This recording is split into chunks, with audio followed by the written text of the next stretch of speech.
भाई, आज मैं श्रीवास्तव। राम राम, कैसे हो सारे? उम्मीद है सब बढ़िया हो गए। मेरा थोबड़ा आ रहा है, नहीं आ रहा तो कोई बात नहीं, देख लेना बाद में।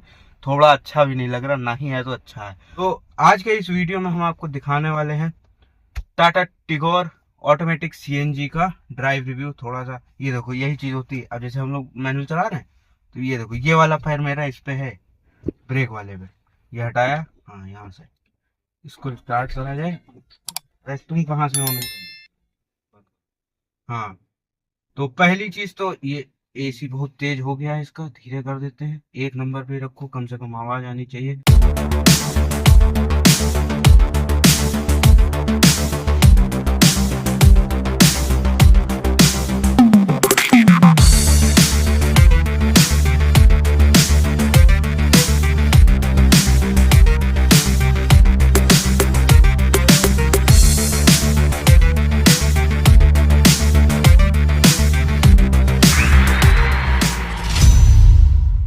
ये बाकी अब बात की जाए तो यहाँ पे स्टेयरिंग इल्यूमिनेटेड लोगो आपको मिल जाता है साथ में।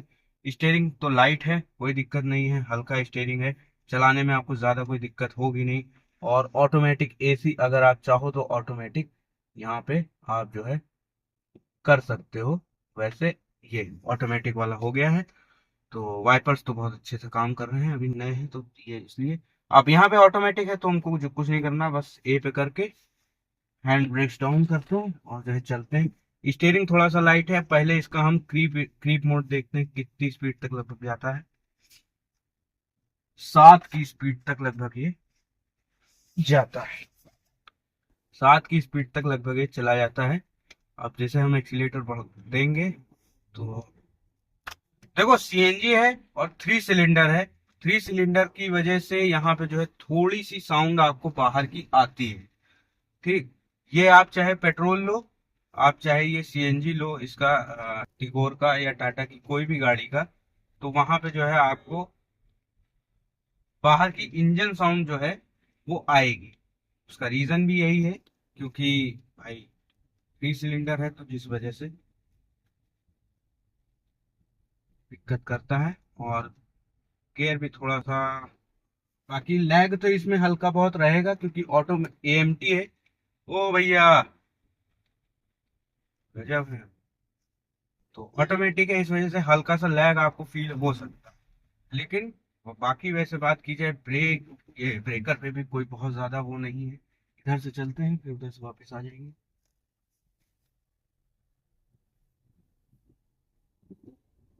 ओहो, अरे शिफ्ट तो करो, कैसे हो गई?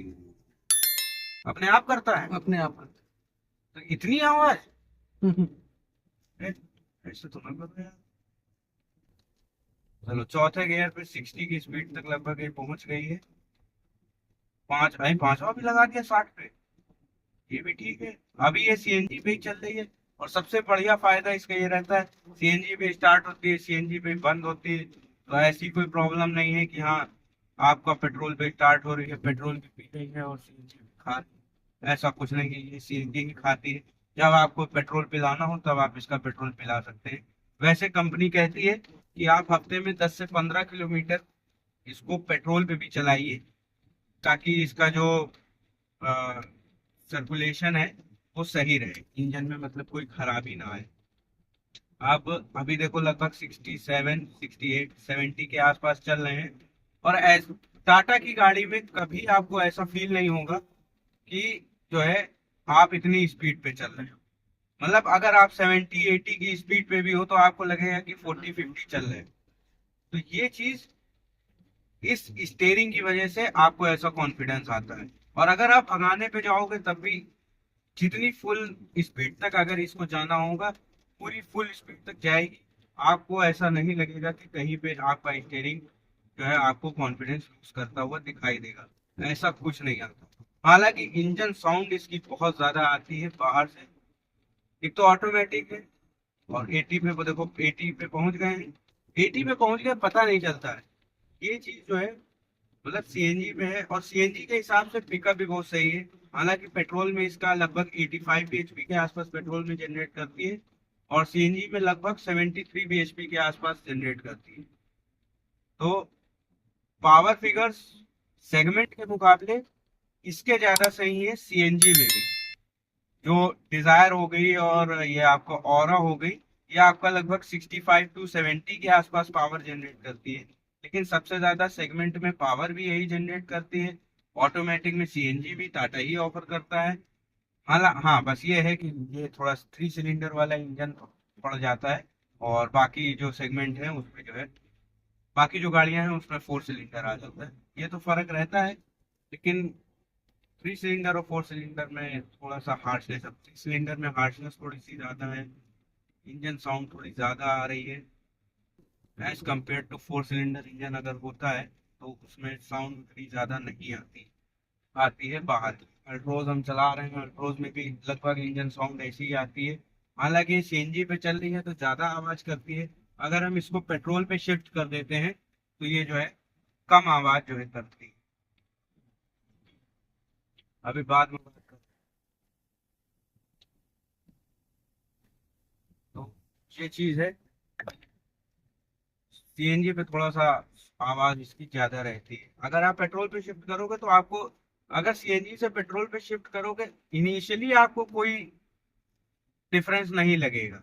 लेकिन जब आप हाई आरपीएम पे जाओगे या थोड़ी ज्यादा स्पीड पे जाओगे, तब आपको ऐसा, तब आपको फील होगा कि सीएनजी पे थोड़ी सी कम स्पीड पे जा रही थी, पिकअप हल्का कम लग रहा था, और पेट्रोल पे आपको ज्यादा पिकअप लग रहा था। लेकिन यहाँ पे अभी सीएनजी पे है, और फिर भी जो है पिकअप इसका ऑटोमेटिक के हिसाब से बहुत सही है। ये अपने हिसाब से, आपकी जैसी ड्राइविंग है उस हिसाब से ये अपने आप सेंस कर लेगी कि हाँ, आपको, आप कैसे चलाने वाले व्यक्ति हो। हालांकि हमको ये सेंस नहीं कर पाएगी क्योंकि हम ज्यादा अभी इसको नहीं चलाएंगे। लगभग 10 15 20 किलोमीटर जब आप चला लोगे, तब इसका कंप्यूटर जो है अपने आप सेंस कर लेगा कि हाँ, किस हिसाब से बंदे की ड्राइविंग है, उस हिसाब से फिर ये गियर शिफ्ट करता है। मैं भी जब आराम से ही चलाने वाला व्यक्ति हूँ, बहुत ज्यादा झूम झां करके चलाने वाली मेरी आदत नहीं है। ठीक। लेकिन आप ड्राइव रिव्यू जब करते हैं तो थोड़ा सा आपको भी दिखाना पड़ जाता है कि हाँ, तेज हम भी चला लेते हैं। वैसे मैं ज्यादा तेज चलाता नहीं, 80 तक ही रखता हूँ। और यहाँ पे ये 0 to 100 इसमें बहुत टाइम लेगा। 0 to 100 किया भी आप? हाँ मैंने किया है। कितना टाइम लेता टाइम है, लिया? टाइम लेता है। लगभग कितना? वैसे ऐसे गौर नहीं किया, लेकिन हाँ लगभग टाइम लेता है। 15 16 सेकंड? हाँ लेता है। इतना ले ले। हाँ। ये चीज है। लेकिन हाँ, ठीक है, सीएनजी के हिसाब से, मतलब सीएनजी में आप ये सोचिए पिकअप इतना सही मिल रहा है, और क्या चाहिए। सीएनजी में भी पेट्रोल जैसा पिकअप आपको फील हो, तो ये बहुत बड़ी बात। पेट्रोल पे जो पिकअप मिलता है वो तो ठीक है। अब इसको थोड़ा मैं पेट्रोल पे शिफ्ट करता हूँ, कहाँ से होगा, यहाँ से, जैसे मैंने सीएनजी बंद कर दी। अब ये आगे पेट्रोल पे, तो अब पेट्रोल पे इसका पिकअप जो है, पेट्रोल पे हल्का सा देखो आया। लेकिन पेट्रोल पे ये देखो, थर्ड गियर पे लगभग 60 ये आए। पेट्रोल पे और सही हो जाता है, और इंजन साउंड जो है वो भी हल्की कम हो जाती है। ये पेट्रोल पे और सीएनजी में है। अब जैसे पेट्रोल में चल रही है लगभग 72 की स्पीड पे, और मैंने इसको सीएनजी पे किया, भाई साहब पता ही नहीं चल रहा, कुछ पता नहीं चलता। ब्रेकिंग अच्छी है, कोई दिक्कत नहीं है। अगर आपको अचानक से भी ब्रेक मारना पड़ जाए तो कोई दिक्कत नहीं है, गाड़ी वहीं, वहीं पे क्या मतलब एबीएस जैसे काम करता है वैसे ही सीधे रुकती है। हालांकि ये स्टीयरिंग कॉन्फिडेंस बहुत अच्छा देता है, और प्ले बिल्कुल नहीं है। जितना काटेंगे उतनी ही जो है गाड़ी आएगी। ये देखो, बॉडी रोल भी उतना ज्यादा नहीं है, बढ़िया है। मतलब 175 mm के आसपास की कार है। उसके बाद भी बॉडी रोल इतना कम है, ये भी सही है। जो हैचबैक बिल्कुल नीचे वाली होती है जैसे मेरी है, 165 mm की ग्राउंड क्लियरेंस। अच्छा, आपको ऐसा नहीं लगा कि इसके टायर छोटे हैं थोड़े? लेकिन अगर आप माइलेज देखेंगे तो टायर सही है। माइनस टायर से ही आती है। हाँ। हाँ, तो ये पतले टायर होने का ये एक फायदा है। और ये चीज मैंने भी नोटिस की है अल्ट्रोज में। जब जो अल्ट्रोज के बेस मॉडल वाले ओनर हैं, जिनमें 14 इंचेस के व्हील्स आते हैं, तो उसमें क्या है, उसमें उनको एवरेज ज्यादा मिल रहा है। और जो मेरे में 16 इंचेस के जो है व्हील्स आते हैं, तो उनकी चौड़ाई ज्यादा है, जिसकी वजह से एवरेज भी उसका कम है। अगर मैं सेम स्पीड पे 80 की स्पीड पे अगर चलता हूँ, अल्ट्रोज में, जिसमें 16 इंचेस के व्हील्स लगे हैं, तो वो लगभग मुझे एवरेज देगा 21 के आसपास हाईवे पे। वही अगर हम 14 इंचेस के व्हील्स पे जो बेस मॉडल वाली अल्ट्रोज आती थी, वो मैं लेके अगर जाता हूँ हाईवे पे सेम 80 की स्पीड पे, तो उसमें लगभग 23-24 का एवरेज मिल रहा है। तो व्हील्स का तो बहुत फर्क पड़ता है, लेकिन हाँ कंपनी ने दिया है तो कंपनी फिटेड ही आप रखो, ज्यादातर तो सही रहेगा, उससे एवरेज आपका सही रहेगा। जो आप बाहर से अलॉय व्हील्स लगवाते हो, उस वजह से थोड़ी सी आपको, अगर आप सेम साइज सेम प्रोफाइल सारी चीजें सेम है लगभग, केवल आप अलॉय व्हील चेंज करवा रहे हो वैसे, तो सही रहता है। लेकिन अगर आप थोड़ा सा बड़े टायर लगवा लोगे, तो बड़े टायर लगवाओगे तो एवरेज आपको थोड़ा कम हो ही जाए। यहाँ पे थोड़े से गड्ढे वाली रोड पे हम आ गए हैं, देखते हैं यहाँ पे क्या रिस्पॉन्स रहता है। ओहो, ठीक है, सही है।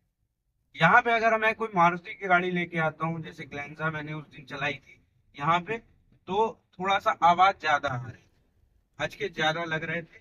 ये चीज टाटा में नहीं होती है, मेरी गाड़ी में भी नहीं है ये चीज, और इसमें भी नहीं है। मतलब ग्लाइड होकर चलती है, ऐसा आपको कहीं से नहीं लगेगा कि बहुत ज्यादा गड्ढों वाली रोड में चल रहे हैं। इस रास्ते पे आवाज बहुत आती है गाड़ी में, तो अंदर की प्लास्टिक की होती है, तो वो चीज नहीं है।